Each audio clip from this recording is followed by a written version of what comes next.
नमस्कार, स्वागत है आप सभी का। आप देख रहे हैं प्रदेश प्लस, आपके साथ मैं हूं राजीव ढोंडिया। शुरुआत करते हैं प्रदेश प्लस की। बस्ती में तेज रफ्तार का कहर देखने को मिला। यहां पर सड़क किनारे खड़े कई लोगों को तेज रफ्तार कार ने रौंद दिया और दिल दहला देने वाला यह हादसा सीसीटीवी में कैद हुआ है। आपको सीधे तस्वीरें दिखा रहे हैं। ये तस्वीरें सामने आई बस्ती से तस्वीरें सामने आई। यहां पर तेज रफ्तार का कहर आप देखिए। बस्ती में तेज रफ्तार कार ने लोगों को रौंद दिया और दिल दहला देने वाला यह हादसा सीसीटीवी कैमरे में कैद हुआ है। कार की चपेट में आकर 5 लोग घायल हुए हैं और आपको बता दें कि अस्पताल में सभी घायलों को भर्ती करवा के, लेकिन सफेद रंग की इस कार को आप देखिए जो आती है और रौंदते हुए लोगों को आगे बढ़ जाती है। रौंदते हुए देखिए कुछ लोग जो टकराते हैं और देखिए कई मीटर ऊपर उछलता है युवक और उसके बाद वो नीचे गिर जाता है। घटना के बाद से कार सवार फरार होने की कोशिश जरूर कर रहा था, लेकिन वहां के स्थानीय लोगों ने इस कार सवार को पकड़ लिया। ये बताया जा रहा है कि हादसे के बाद कार सवार नशे में धुत था। फिलहाल पुलिस ने आरोपी के खिलाफ मुकदमा दर्ज कर लिया है। आप इन तस्वीरों को देखिए। बस्ती की ये तस्वीरें, जो फुटपाथ पर चलते हैं या सड़क किनारे चलते हैं ये समझते हैं कि वो सुरक्षित हैं, लेकिन अगर इस तरह के कार सवार रहे तो वो भी सुरक्षित नहीं है। गाजियाबाद में बेखौफ बदमाशों की करतूत देखने को मिली जो सीसीटीवी कैमरे में कैद हो गई। यहां पर कवि नगर के शास्त्री नगर में बदमाशों ने एक महिला की चेन लूट ली। बाइक पर हेलमेट लगाकर बदमाश आए और महिला की चेन छीनकर फरार हो गए। आप देखिए ये चेन स्नैचर्स को देखिए। गाजियाबाद में चेन स्नैचर्स की ये तस्वीरें, ये फुटेज। विपिन तोमर संवाददाता और ज्यादा जानकारी के साथ जुड़ गए। विपिन, तस्वीरें हम दिखा रहे हैं, कहां का वाकया है, कहां की घटना है, तस्वीरें हम देख पा रहे हैं, यानी कि दिन का मामला, यानी कि ये निडर है, बेखौफ है। पुलिस ने क्या कार्रवाई की है मामले में? जी देखिए, ये आज सुबह 6 बजे की घटना है। थाना कबीरनगर का पौष इलाका है, शास्त्री नगर।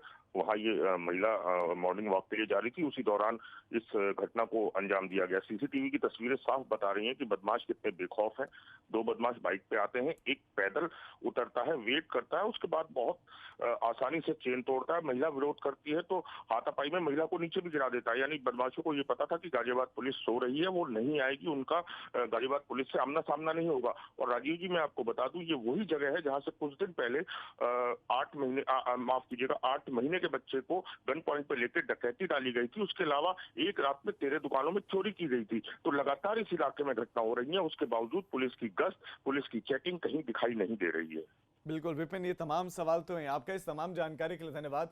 तो अंदाजा लगाइए कि पुलिस की व्यवस्था बदल नहीं रही है। पहले वाकये सामने आ चुके हैं, चाहे वो डकैती का मामला हो या दुकानों में लूट का मामला हो और उसके बाद चेन स्नैचिंग। हर तरह का अपराध तो कविनगर में हो रहा है गाजियाबाद के। तो फिर पुलिस किस बात का इंतजार करे, कब दुरुस्त करेगी कानून व्यवस्था को? नोएडा वासियों को मुख्यमंत्री योगी आदित्यनाथ ने बड़ी सौगात दी है। यहां पर सेक्टर 39 स्थित कोरोना अस्पताल का मुख्यमंत्री ने उद्घाटन किया और ठीक 10 बजे यहां पर मुख्यमंत्री पहुंचे और बटन दबाकर 400 बेड के कोविड अस्पताल का शुभारंभ किया।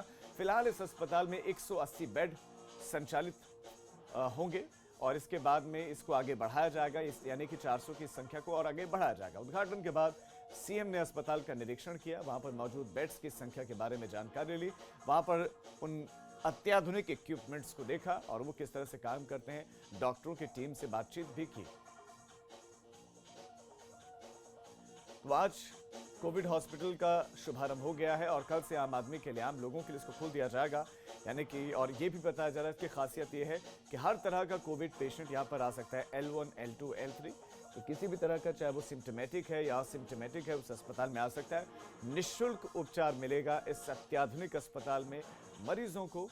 और इसके साथ साथ यहाँ पर एक इस तरह का कंट्रोल सेंटर बनाया गया है जहाँ पर कोई भी व्यक्ति कॉल कर सकता है अगर किसी तरह की कोई परेशानी है, किसी तरह की कोई समस्या है या लोगों को लग रहा है कि कहीं उनके भीतर कोरोना के सिम्टम्स हैं या नहीं है, या उपचार किस तरह से घर पर करें। ये सारी जानकारियां वो सभी विशेषज्ञ डॉक्टर से फ़ोन पर बातचीत करके कर सकते हैं। कंट्रोल रूम का नंबर है, उस पर कॉल करके ये सारी जानकारियां ली जा सकती हैं। बहरहाल आज वार्ड्स का निरीक्षण भी मुख्यमंत्री योगी आदित्यनाथ ने किया। उसके बाद अभी मुख्यमंत्री मीटिंग कर रहे हैं। मीटिंग के बाद मुख्यमंत्री को सहारनपुर जाना है। ये आप सीधी तस्वीरें इस वक्त देख रहे हैं। तस्वीरों में आप देखेंगे कि मुख्यमंत्री समीक्षा बैठक कर रहे हैं, बातचीत कर रहे हैं, क्योंकि पश्चिमी उत्तर प्रदेश की बात करें, कोरोना के केसेस बहुत ज़्यादा हैं। लखनऊ, कानपुर और उसके बाद पश्चिमी उत्तर प्रदेश का ही नंबर आता है और केसेस थम नहीं रहे हैं, क्योंकि बहुत कोशिशें, चाहे वो वीकेंड लॉकडाउन हो, चाहे बाउंड्री सील करना हो, केसेस फिर भी कम नहीं हो रहे हैं। सीधा रुख करते हैं हमारे संवाददाता अविनाश तिवारी का, जो इस वक्त वहीं सेक्टर 39 के इस हॉस्पिटल में मौजूद हैं। अविनाश, क्या कुछ इस वक्त चल रहा है, कौन कौन से अधिकारी मौजूद हैं और मेन एजेंडा क्या है इस बैठक का? देखिए राजीव, अगर बात करें तो इसमें मेरठ मंडल के तमाम सारे अधिकारी मौजूद हैं। मेरठ कमिश्नर अनीता मिश्रा मौजूद हैं। इसके अलावा नोएडा, गाजियाबाद और मेरठ के भी तमाम सारे अधिकारी मौजूद हैं। खुद जिला अधिकारी भी मौजूद हैं और सीएमओ भी मौजूद हैं। सभी से ये पूछा जा रहा है कि कोरोना वायरस के संक्रमण को रोकने के लिए किस तरीके से तैयारियां की गई है और क्या अभी का अपडेट है, यानी अभी किस तरीके से मरीज आ रहे हैं, कितनी रिकवरी रेट है उनकी, और इसके साथ साथ कितने एक्टिव पेशेंट्स हैं और जो टेस्टिंग हो रही है उनकी मियाद कितनी है, यानी कि एक दिन में कितनी टेस्टिंग की जा रही है। इन तमाम सारी चीजों को लेकर मुख्यमंत्री जानकारी ले रहे हैं। इसके साथ साथ अगर बात करें तो मेरठ मंडल में कैंटोनमेंट जोन कितने हैं, इसको लेकर भी पूछताछ की जा रही है और किस तरीके से कैंटोनमेंट जोन में काम चल रहा है। तो इन तमाम सारी चीजों को लेकर मुख्यमंत्री अभी तफसील से बातचीत कर रहे हैं, क्योंकि अगर बात करें तो 1.5 घंटे का समय तय किया गया है इस मीटिंग में। 1.5 घंटे में वो आधे घंटे तीनों जिले को देंगे और तीनों जिले के अधिकारियों से ये पूछेंगे कि वहाँ के अधिकारी किस तरीके से काम करें और अभी मौजूदा हालात वहाँ पे क्या है, पहले से स्थिति किस तरीके से आगे बढ़ रही है, इन्फेक्शन रेट किस तरीके से बढ़ रहा है। ये तमाम सारी जानकारी मुख्यमंत्री से हम ले रहे हैं। ठीक है अविनाश, आपका इस तमाम जानकारी के लिए धन्यवाद। आप फिलहाल खबर पर नजर बनाए रखें, हम आपसे अपडेट लेंगे। तो आधा घंटा हर एक जिले को दिया जाएगा और स्थितियों के बारे में जायजा लेंगे कि स्वस्थता दर कैसी है, मृत्यु दर किस तरह की है, केसेस किस तरह से और उनका मिजाज, उनका पैटर्न किस तरह का देखने को मिल रहा है। खबरों में आगे बढ़ रहे हैं। केरल के कोझिकोड एयरपोर्ट पर विमान हादसा हुआ और हादसे में को पायलट अखिलेश कुमार की मौत हुई है। ये खबर मिलते ही मथुरा के थाना गोविंद नगर इलाके में जन्मभूमि के पास मौजूद उनके परिवार में मातम छा गया। को पायलट अखिलेश भारद्वाज 2017 में एयर इंडिया में भर्ती हुए थे। 3 भाइयों में अखिलेश सबसे बड़े थे। उनकी एक बहन भी है, 2 साल पहले ही उसकी शादी हुई थी। अखिलेश कुमार की पत्नी गर्भवती हैं। परिजनों ने बताया कि लॉकडाउन से पहले अखिलेश घर पर आए थे, लेकिन दुबई से वंदे भारत मिशन के तहत वो सभी भारतीयों को लेकर जब उतरे तो उसके बाद से विमान दुर्घटनाग्रस्त हो गया और हादसे में 19 लोगों की मौत हो गई, जिसमें पायलट, को पायलट शामिल है। और को पायलट आपको बता दें कि उत्तर प्रदेश के मथुरा के रहने वाले अखिलेश, और उनका भी दुखद निधन हो गया। कौन थे अखिलेश कुमार, हम आपको साथ साथ बता भी रहे हैं। मथुरा के रहने वाले अखिलेश शर्मा, थाना गोविंद नगर इलाके में उनका घर, जहां पर पोतरा कुंड में उनका परिवार रहता है। 3 भाइयों में सबसे बड़े अखिलेश शर्मा और मोहनपुर में अखिलेश शर्मा का पैतृक गांव है। करीपुर एयरपोर्ट पर कल विमान हादसा हुआ। विमान हादसे के बाद से 19 लोगों की मौत हो गई, इसमें पायलट, को पायलट भी शामिल है। सौरभ गौतम इस खबर पर हमारे संवाददाता और ज्यादा जानकारियों के साथ जुड़ गए हैं। सौरभ, बेहद दुख की घड़ी परिवार के लिए, क्योंकि परिवार का सबसे बड़ा सदस्य जिस पर सारी जिम्मेदारियां थी वो अब नहीं रहा उनके बीच में। जी बिल्कुल राजीव, मैं बता दूं कि ये अखिलेश शर्मा हैं, 2017 में एयर इंडिया में भर्ती हुए थे। उसके बाद पूरे परिवार में खुशी की लहर थी कि एक एयर इंडिया में पायलट हैं। तब से उनका परिवार ठीक ठाक चल रहा था, लेकिन कल जो खबर आई कि केरल में एक विमान हादसा हो गया है, उनकी डेथ हो गई है, जिसके बाद पूरे परिवार में कोहराम मच गया। आसपास के जो पड़ोसी थे उनके घर की ओर दौड़ पड़े उनको ढांढस बनाने के लिए। जब हमने उनके पिता से बात की तो पिता उनसे बात करते हुए उनकी आंखों में आंसू झलक आए कि उनका कहना था कि मेरा एक बड़ा बेटा था, इससे 2 छोटे बेटे, एक बड़ी बेटी थी, उसकी शादी हो गई। यही खाने कमाने वाला था, मेरे परिवार को चलाने वाला था। और बता दूं मैं आपको, इसकी शादी ही दिसंबर में हुई थी, जिसके बाद इसकी पत्नी प्रेग्नेंट है और उसकी डिलीवरी 15 दिन बाद होनी है। उनका पार्थिव शरीर कब तक आएगा मथुरा?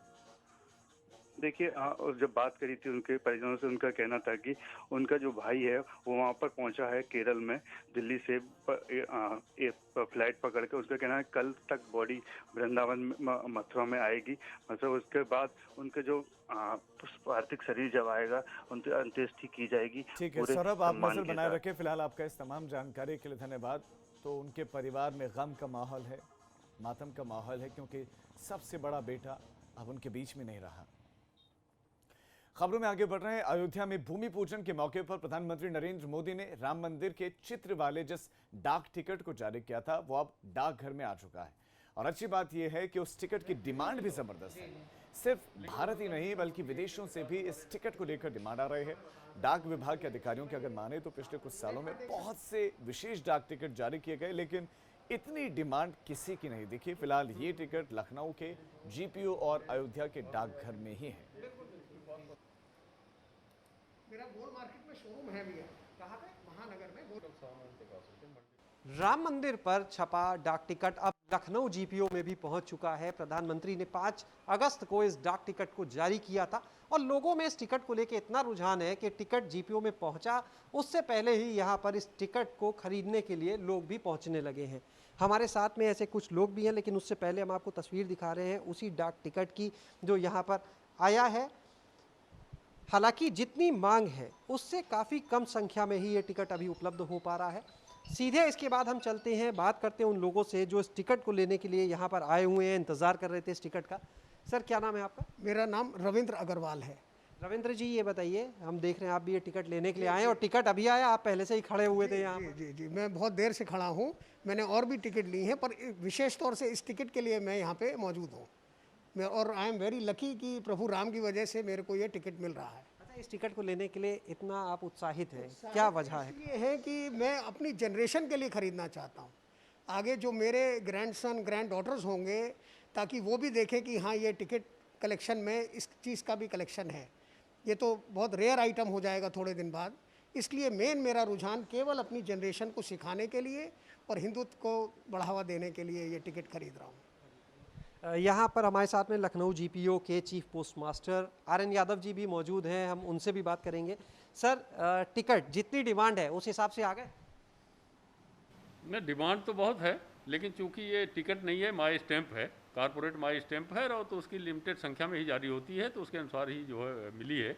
और जितनी मिली है तो जो हमारे जो है रेगुलर कस्टमर है उनको हम पहले देने की कोशिश करेंगे। जो तो आपने देखा कि किस तरह से सबसे पहले जो रेगुलर कस्टमर्स हैं उनको ये टिकट मुहैया कराए जाएंगे। अगर इसके बाद बचेंगे तो वो आम लोगों को मिलेंगे, लेकिन इतनी सीमित संख्या में ये टिकट आए हैं कि शायद सबको नहीं मिल पाए। और इस टिकट पर क्योंकि राम मंदिर अयोध्या में भूमि पूजन जिस दिन हुआ तब इन टिकट्स को जारी किया गया था, तो जिन लोगों को अब ये टिकट मिल पा रहे हैं वो अपने आप को खुश नसीब समझ रहे हैं। और आप इन टिकट्स की तस्वीरों को देख सकते हैं। और क्यों खास है टिकट ये किसी को बताने की ज़रूरत नहीं, क्योंकि भूमि पूजन वो दिन था जिसका सैकड़ों वर्षों से लोग इंतज़ार कर रहे थे और उस मौके पर राम मंदिर पर ये डाक टिकट छापा गया, जारी किया गया। कैमरा सहयोगी जितेंद्र के साथ शैलेश अरोरा, ABP गंगा, लखनऊ। तो डायरेक्टर पोस्टल सर्विसेज के यादव ने बताया कि ये टिकट लोगों की आस्था से जुड़ा है। पहले भी डाक विभाग ने रामायण पर टिकट जारी किए हैं, लेकिन इस बार जारी राम मंदिर के टिकट की डिमांड कुछ ज्यादा ही है।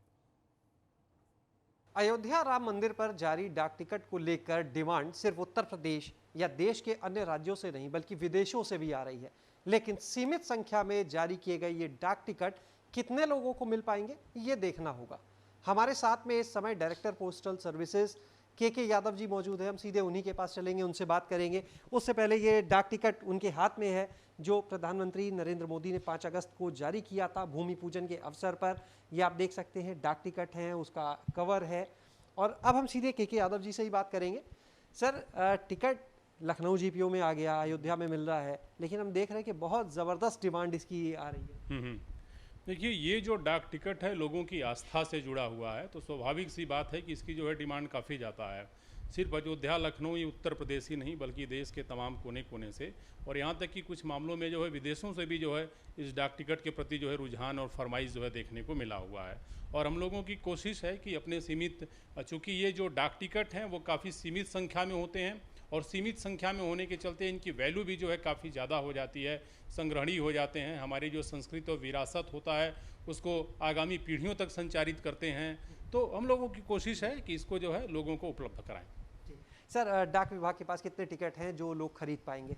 अभी देखिए, भारतीय डाक विभाग के पास जो ये जो डाक टिकट जो माई स्टैम्प के रूप में जो छापे गए हैं कारपोरेट माई स्टैम्प के रूप में, ये 60,000 माई स्टैम्प है। टोटल जो है 5,000 जो है सीट जो है इसको जो है प्रिंट की गई जो है, और एक सीट की जो है दाम जो है 300 रुपये है जो है। इसमें सर वो भी आप शामिल करके बता रहे हैं जो शोध संस्थान जिनकी कह सकते हैं कि मूल रूप से प्रॉपर्टी है उनके लेके, या जो बेचे जाएंगे डाक विभाग से वो 5,000? नहीं, ये जो टोटल ये जो प्रिंट किए गए हैं जो ये 5,000 हैं, है ना, और उसके अलावा भी हमारे पास स्टॉक है, इसको सेल करने के लिए हम लोगों के पास स्टॉक है। तो आपने देखा वो डाक टिकट हमने आपको दिखाया जिसको प्रधानमंत्री ने जारी किया था, और खुद अधिकारी मानते हैं कि पिछले कुछ सालों में भी देखे तो जो इसकी डिमांड है वो शायद और डाक टिकट की नहीं मिली, क्योंकि ये डाक टिकट सिर्फ एक डाक टिकट नहीं है बल्कि आस्था से जुड़ा हुआ है, लेकिन सीमित लोगों को ही मिल पाएगा, और जिन लोगों को ये डाक टिकट मिल पा रहा है वो खुद को भाग्यशाली मान रहे हैं। कैमरा सहयोगी जितेंद्र के साथ शैलेश अरोरा, एबीपी गंगा, लखनऊ। और इस वक्त बुलंदशहर से एक बड़ी खबर आपको दे दें, जहां पर 1.5 करोड़ के घोटाले की जांच शुरू हो गई है। अपर आयुक्त मेरठ मंडल के निर्देश पर जांच शुरू हो गई है बुलंदशहर से। एबीपी गंगा पर इस वक्त की बड़ी खबर, 1.5 करोड़ का घोटाला जो हुआ उसकी जांच शुरू हो गई है, और आदेश दिए हैं अपर आयुक्त मेरठ मंडल ने। ग्राम प्रधान, प्रधानपति और ग्राम पंचायत सचिव पर मिलीभगत का आरोप है, जिसमें डीएम और डीपीआरओ को पूरे मामले की जांच के निर्देश दिए गए हैं। बुलंदशहर के लखावटी ब्लॉक के बालका ग्राम पंचायत का मामला है। इस वक्त बड़ी खबर आपको एबीपी गंगा पर हम दे रहे हैं। 1.5 करोड़ का एक घोटाला और इसकी जांच शुरू कर दी गई है, और जांच की जिम्मेदारी सौंपी गई है डीएम और डीपीआरओ को। अनुभव शर्मा हमारे संवाददाता और ज्यादा जानकारी देंगे। अनुभव, इस घोटाले के बारे में जानकारी दीजिए, और उसके बाद अब जांच कैसे आगे बढ़ेगी, कौन जांच करेगा, कितनी टीमें बनाए गए हैं, ये भी आप दर्शकों को बताएं। जी बिल्कुल, आपको बता दूं कि देखिए ये लखावटी ब्लॉक का मामला है जहां शौचालय घोटाला हुआ है। इसका आरोप जो ग्राम प्रधान है उनके वकील और सचिव की मिलीभगत को लेकर 1.5 करोड़ का ये घोटाला पूरा किया गया है, जिस पर अपर आयुक्त मेरठ मंडल के निर्देश पर घोटाले की जांच शुरू की गई है, और इसकी जांच डीएम और डीपीआरओ खुद मामले की जांच करने के आदेश दिए गए हैं। तो लगातार जो घोटाले, जिस तरह के शौचालय घोटाले निकल के आ रहे थे उसमें से एक ये घोटाला है, जिस पर डीएम काफी सख्त है, और डीपीआरओ से भी डीएम ने कल बात की है, और अब इस घोटाले की जांच कर खुद मौके पे जल्द सीओ को भी भेजा गया है, और अब ये जो पूरा मामला है जल्द ही इसका खुलासा कर इन पर कार्रवाई करने की बात कर रहे हैं। जी अनुभव, आपका इस तमाम जानकारी के लिए धन्यवाद।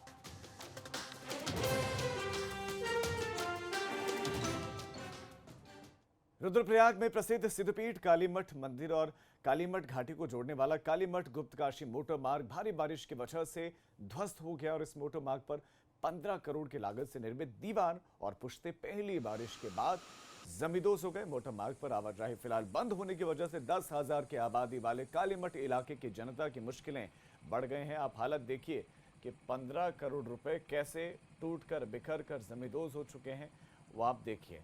कुछ वक्त पहले निर्माण कार्य हुआ, इस उम्मीद से हुआ कि अब ये सालों टिका रहेगा, लेकिन उसके बाद बचा है तो सिर्फ मलबा, और जो करोड़ों रुपए लगाए गए थे वो सब पानी के साथ, मलबे के साथ बह गए हैं। अब बचा है सिर्फ और सिर्फ मलबा, यानी कि एक बार फिर से इसी जगह पर कुछ इतनी ही करोड़ की राशि लगाई जाएगी, फिर पुल बनेगा, और वो कितने वक्त तक टिकेगा, वो दीवार कितने वक्त तक टिकेगी, किसी को मालूम नहीं। संभल से बड़ी खबर, जहां पर बदमाश ने पत्नी को गोली मार दी है। इस वक्त ये संभल से बड़ी खबर मिल रही है। खुद भी गोली मारकर आत्महत्या कर ली है बदमाश ने। पहले बताया जा रहा है कि पत्नी को मारा, गोली मार दी पत्नी को, उसके बाद खुदकुशी कर ली है। गिरफ्तारी के डर से गोली मारकर खुदकुशी की है। बदमाश ने खाद्य व्यापारी की हत्या की थी और बदमाश की मौत हो गई है। पत्नी की हालत हालांकि गंभीर है। इस वक्त ये बड़ी खबर मिल रही है कि पत्नी को इसने गोली मारी है, लेकिन पत्नी की हालत अभी गंभीर है। ये कुढ़ फतेहगढ़ थाना इलाके के बाबेपुर गांव का मामला है।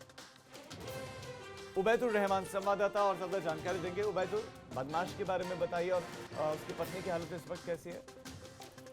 तो देखिए, हम आपको बता दें, अभी कुछ दिन पहले एक खाद्य व्यापारी जो शाम के वक्त में अपनी दुकान बंद करके अपने पुत्र के साथ अपने घर जा रहे थे, तो उनको रास्ते में बदमाशों ने लूट लिया था और गोली मार दी थी, जिसमें खाद्य व्यापारी की मौत हो गई थी और बेटा घायल हुआ था। उसके बाद पुलिस ने बदमाशों की तलाश शुरू की थी, तो 3 बदमाशों का नाम सामने आया था, जिनमें से 2 बदमाशों को मुठभेड़ के बाद पुलिस ने गिरफ्तार कर लिया था। उनका ये तीसरा साथी बदमाश था जो फरार चल रहा था। पुलिस इसकी तलाश में दबिशें दे रही थी, इस पर पुलिस का दबाव था, तो उस दबाव के चलते इस बदमाश ने गिरफ्तारी के डर से अपने आप को गोली मारी अपनी ससुराल में जा करके, और पहले पत्नी को गोली मारी, फिर अपने आप को गोली मार करके आत्महत्या कर ली। तो बदमाश की मौत हो चुकी है, उसकी पत्नी गंभीर रूप से घायल है, जिसको संभल के जिला अस्पताल में इलाज के लिए। ठीक है उबैदुर रहमान, आपका इस तमाम जानकारी के लिए धन्यवाद।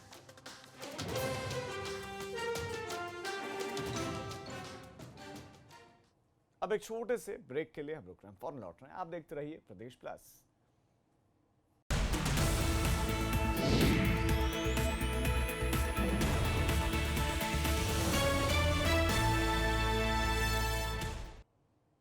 ब्रेक के बाद आप सभी का स्वागत है। गाजियाबाद के थाना मसूरी इलाके में गंग नहर में देर रात एक कार गिर गई। बताया जा रहा है कि कार में 4 लोग सवार थे, जिसमें से एक को तो निकाल लिया गया, लेकिन बाकी 3 लोगों की तलाश अब भी जारी है। देर रात से ही पुलिस और एनडीआरएफ की टीम सर्च ऑपरेशन चला रही है, लेकिन बाकी 3 लोगों का फिलहाल कोई पता नहीं चल पाया है। बताया जा रहा है कि ये सभी लोग बरेली से चंडीगढ़ जा रहे थे, लेकिन इस बीच में किसी को बचाने के चलते ये हादसा हो गया, जिसमें 4 लोग सवार थे गाड़ी में। गाड़ी गिरी नहर में, एक को तो बचा लिया गया, लेकिन 3 अभी भी लापता है। 3 को अभी तक बचाया नहीं जा सका है, उनका कोई सुराग नहीं मिला है। पुलिस की टीम मौजूद है वहाँ पर, एनडीआरएफ की टीम काम कर रही है, गोताखोर लगातार चेक कर रहे हैं, लेकिन अभी तक किसी तरह की कोई कामयाबी नहीं मिली है।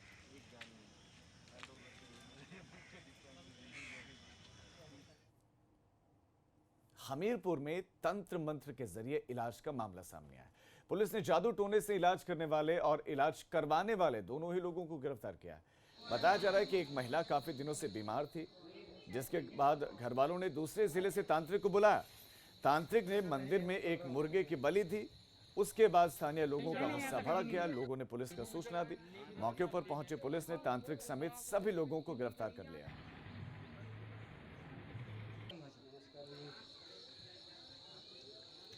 तो तंत्र मंत्र के चक्कर में ये सब हुआ है और तांत्रिक को बुलाया गया।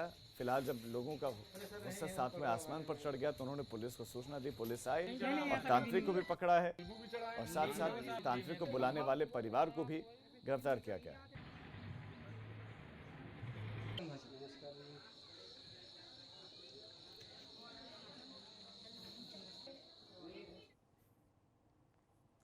तो इस बुलेटिन में फिलहाल इतना ही, लेकिन उत्तर प्रदेश और उत्तराखंड की तमाम खबरों के लिए आप देखते रहिए एबीपी गंगा, खबर आपकी, जुबान आपकी।